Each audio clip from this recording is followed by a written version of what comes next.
Hello everyone, it is Rob with the Dammer Family Homestead, and it is Friday, and I am excited because just like most of you out there, I work a 9 to 5, so that means the weekend is almost here. I'm already off work and just gonna get a few things done today. So first thing I noticed when I walked outside is my downspout of my rain gutter, or downspout in my water line, are down off the side of the house. So Robbie was out mowing today, and I guess he moved the water pipe out from in front of the house, and then when he went to put it back up, it disconnected. But it's all right, I'll have to get that back up. I'm just really glad that the mowing got done. Not all of it, but some stuff, and I didn't have to do it. It was really nice. I'm working and stuff's getting done outside. So we took down the old garden, or they did today. Both the boys, Robbie and Lathan, took down the old garden, and Robbie got it mowed out, making that look nicer. Morgan is moving, or has moved, some of the chickens and the geese outside to the compost area. And you know what? I'm going to put some feed on that compost to encourage them to try to till that up. All right, got some feed. She's not done yet. She's got a few of the, I think the bantams that have refused to come so far. So again, I'm just going to throw some of this on top of our old spent straw that the goats have been sleeping on and soiling in. Just trying to encourage the chickens. These are their first time, I believe, first time being outside. So we're just going to try to encourage them to turn this stuff and help me turn it into compost faster, because our garden needs a vitamin boost.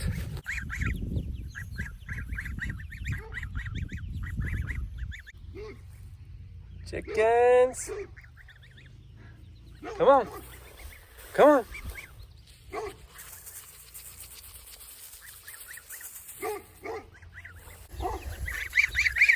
Come here! Look! Food! Yeah! Come on, guys! Come check it out! Oh yeah! Food! Get this house opened up so they have somewhere to hide if they need to shelter from any aerial attackers. So the last little guys are hiding from us. They have gone through the cage wire and they're hanging out in the back of the garage, or there is no way without moving things that we can get back there. So until they choose to come out, I guess they're just going to stay inside all alone. Well, sort of alone. All their coop buddies are out, but we still have a whole nother brooder full of silkies and a couple other chickens. So moving on, I got the pool cam set up, but I was missing some parts, so there it is up there. The exterior outlet box had 3 plugs, and it needs 4 plugs to keep it waterproof. So I went and bought some more. I'm going to install the 4th plug and also get the foaming insulation around the outside, because this wall is not completely flat. It's got these textured ribs in the middle. It gives it a little bit of gap away from the wall. So I'm going to do the same thing I did out the front. Just put some foaming insulation around it to make sure it stays dry on the inside. And then after that, I plan to convert this tiny little pool pump with a filter into this large pump. They use sand filtration, so the filters don't need to be changed.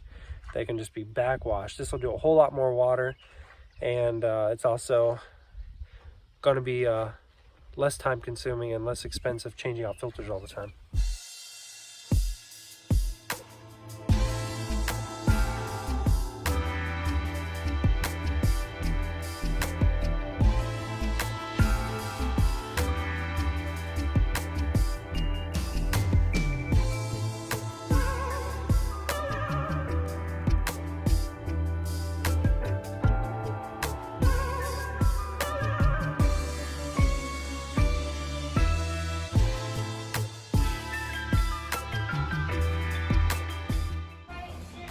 Hey, I need a volunteer to go get in the pool for me. What? The fun noodle came by and knocked my plug off of the filter down into the water. So you want me to go in the pool? So somebody needs to get on their swimming suit and go get in the pool. I will do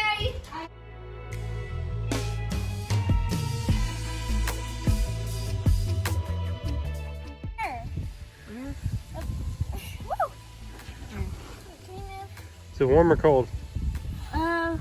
Cold. Very cold. Cold. Hey, where is it? The pool water looks like it's lower. Here, I see it. Right there. This one? Yep. I need that. I don't want to be over there. I want to be in the sun. Okay. I got it with my feet. Now I need to go grab it. Oh, we need our goggles. There you go. Thank you. Why did I do this? I can't feel my body. What? Well, it's hot over here because the tarp's over. Oh, yeah. It's warm down here. Yeah.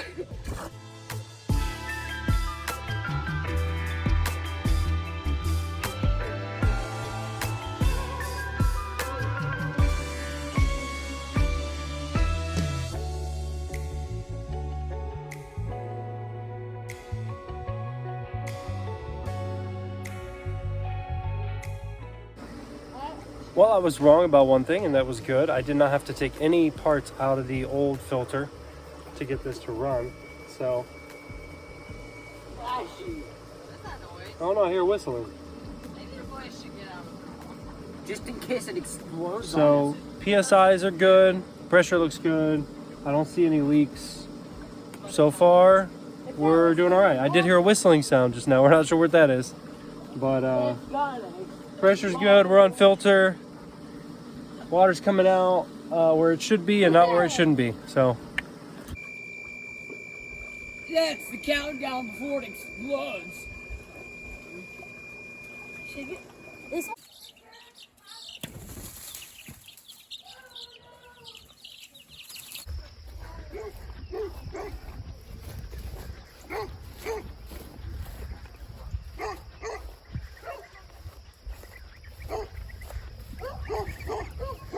got some laying in the house. So cute. Yep, that's right. Get mad at me. Do your job. Yeah, tell me to go take a hike, huh? Baby geese trying out their new lifestyle. Attack mode. Honestly, I feel like they've been like that since pretty close to right after we got them. They've already been, well, okay, let me clarify. The African goose has always been very, very attackish. The Emden, it took a while for it to warm up to its job. It kind of would just hang out and, I don't know, act like a chicken. Now they both think they're chickens, I think. The African tries to jump up on perches and it can't. Just kind of jumps up there and flops over, which is pretty funny. And then we have a problem right here. You're not supposed to be out. What are you doing? Rebel right here. My wife likes to free range the chickens, let them get out and eat the tick population that's around here. So our dogs, our kids, everybody can stay safer from these ticks. Well, our neighbors that have the dogs here right now, they don't feel the same way that we do about chickens in the yard. We think they're adorable. It's so cute to have them walking around. They don't feel that way.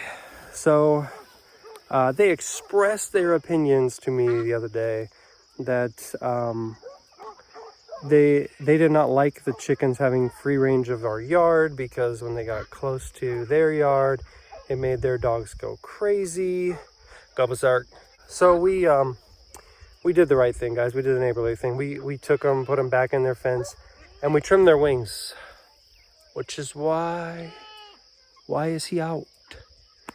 Everybody else watching the show. Him enjoying the ride. Okay, so he needs to go back into his cage with everybody else. The problem is that maybe the white one, I might be able to get him. But a lot of the chickens, when they get out, they're really hard to catch. The neighbors did tell me they have some understanding if some get out every once in a while. They just didn't like that we were letting them all go out as they please. But maybe one day in the future we'll put a fence all the way down and put a privacy screen in of like some nice plants or trees or something, and then they won't have to see it anymore, and then we both get what we want. The dogs won't go crazy, but we can still have free range chickens that eat the tick population, which is probably what this guy's doing right now. I mean, he's going along just enjoying his day. He's not bothering anybody. Now the rooster, he'll bother some people. He's probably the one that was hanging out over by their dog, causing the dog to go nuts though.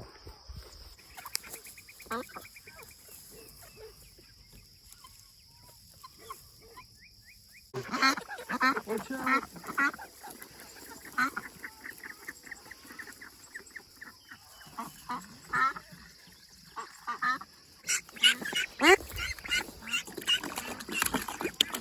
Calm down, guys. Calm down. Hey, calm down. They're going to jump out. Yeah, they don't like it. Maybe the peckins would like it.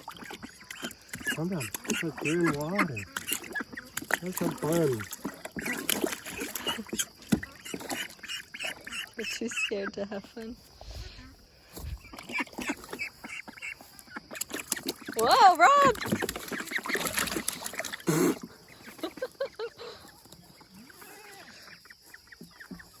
They didn't like it. And then you get mad because I didn't catch it. Girls, you have a nice shady spot back here. Now look at all this. Look at all this. All right, so you guys have done a really good job over there. You've almost killed everything. And I can see some back there is trimmed down. Still got a lot through here though. All this food, 5 inches outside of their cage. They want everything else. That's not good enough. Ignore me, I just wanted to watch. When the girls get back in from being outside, they have to get all the itchies out because there's bugs out there that bite on them, so they do these weird rolls through their run.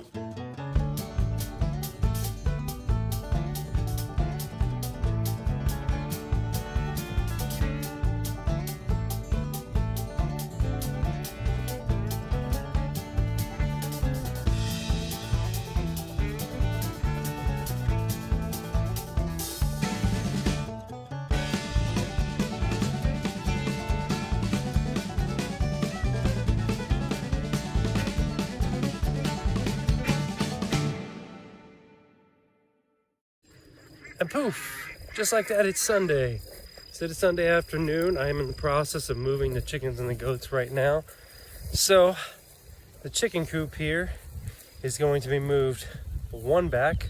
So it'll be wrapped around this tree right here. That's where the goats will go into, is the chicken coop will get moved. The goats will move into that new paddock. And then our chickens are gonna move to where the goats were over here. Now, the goats are going to get a giant pine tree inside their new paddock. They're going to love it. When the chickens get moved in there later, they're going to have that pine tree and they're going to love it even more. The chickens love to get under that thing, take shelter, shade, scratch, dig out all the bugs that are hiding and living underneath there. So they really enjoy the pine trees. The girls have done a really good job. I mean, they've still got some stuff they didn't touch. We'll let the chickens get in here and scratch underneath. We'll chop down any trees and things that are still standing, and I've already started mowing out the new pasture or paddock or whatever you want to call it over here. So it's going to run right down next to this old one, go across this way, hang right up here around this huge pine tree.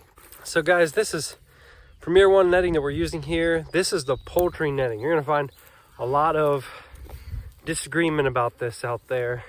So I found we did this because we did the poultry netting even for the goats because this is what Joel Salatin recommended to us directly. So we told him our situation. We're going to get goats. We're going to get chickens. And he said, get the poultry netting for everybody. He said, take it from his experience. It makes it a lot simpler when you're just moving everybody and you always have the right net. Because if you've got a net, you know it's a poultry net and it's going to work for anything. The poultry net will keep in, you know, even, sort of the smaller birds. Sometimes they're so small they just jump right through, but once you get them trained to it, they typically stay in a little bit better. But it's also keeping your big animals like your goats, your sheep, things like that. So it made perfect sense to us. So we got poultry netting all the way around, even the stuff at our garden, but kind of needed there because we're trying to keep the chickens out of the garden. And we got the 120 volt Energizer. So he said, don't go with the 60. It probably won't be strong enough. Just go with the 120. And it gets everybody. The chickens feel it, the goats feel it, our kids feel it by accident when they touch it like yesterday. Funny story, I turned the fence off to get in here and check the goats' water, and my son Lathan comes up thinking the fence is on. He doesn't even think, he just presses the button to turn it off, and he reaches over to pet a goat and gets zapped in the arm. So it did not feel good. So even the 120 volt Energizer, gonna hurt everybody. Everybody's gonna feel it if they try to break into the fence. So, all right, I gotta finish this move.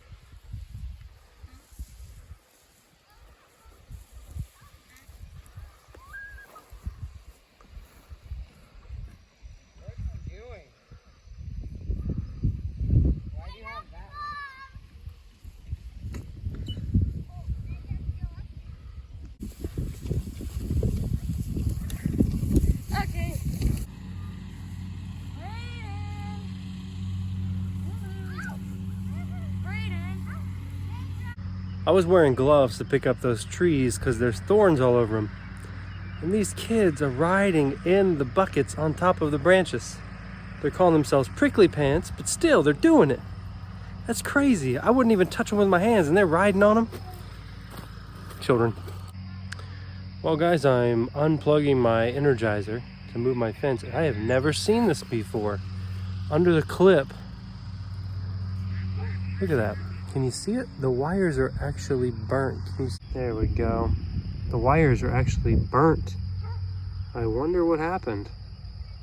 All right, so there's where the goats were. Chickens are in there now. And here's where they're going.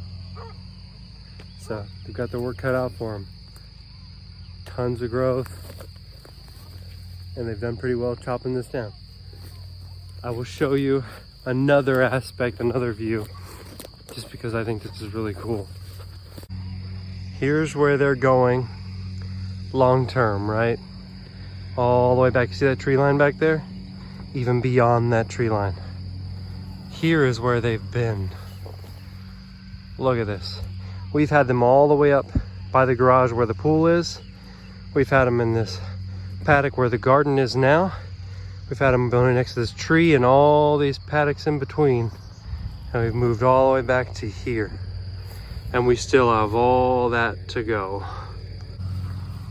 Pretty exciting, guys. Turning it all into pasture, usable pasture. They're flipping all this trees and weeds together with our help. You know, we're moving them, putting them where we want them, concentrating their efforts. We're turning all this into usable, grazable pasture. All right, I gotta go to the garden now. Looks like the water is stuck. Well, this was a really good idea. I don't know why I didn't think of it sooner. A couple problems though that we've had with putting a sprinkler in here instead of watering manually is we don't have very high water pressure out here, so it's not getting very far. Second problem, this is the one that concerns me the most, is we're having equipment failure. This sprinkler hasn't been used in a while and it's getting stuck. So it's just flooding out one zone right there, as you can see. So I'm gonna try to maybe WD-40 this thing, get it running, and try it again, because this is gonna be a lot easier for us than standing out here and manually watering all these rows. But yeah, I'm gonna get this thing shut off. That's it for today, guys. I'm gonna wrap this video up. Be diligent, and until next time, peace.